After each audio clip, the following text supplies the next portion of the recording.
So far, we've always assumed that our data constitute a random sample from the population of interest. But what if they don't?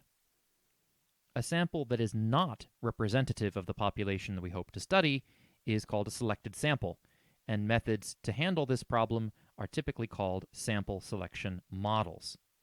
Let's look at an example. Admissions committees read graduate applications to try to screen out candidates who are unlikely to succeed in grad school. But maybe their judgment is flawed. Perhaps they give too much weight to letters of reference from famous economists and not enough to undergraduate grades. Or maybe they're just biased in favor of applicants who studied at their own alma mater. Suppose that we wanted to improve admissions decisions here at Oxford.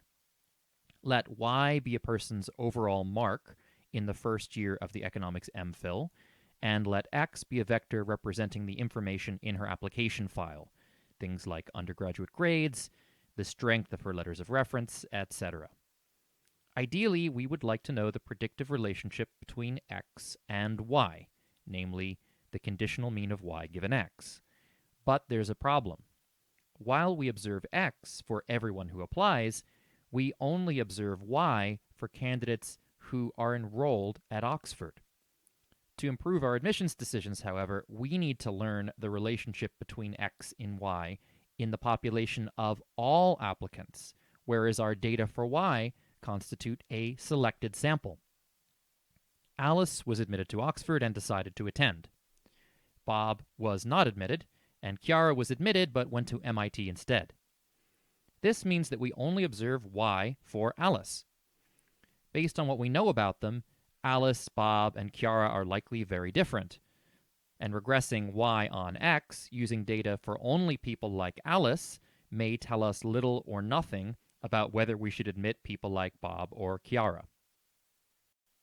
Another classic example of sample selection comes from a paper by Gronow.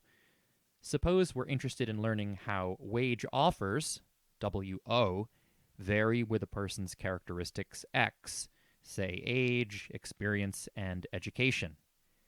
Ideally, we'd like to learn the conditional mean of wage offers given X for the whole population, but we can only observe wage offers for people who were both offered a job and accepted it, namely those who are currently employed. And for reasons similar to those that we described in the admissions example, it's quite likely that the expected value of WO given X does not coincide with the expected value of WO given X and the fact that someone is employed.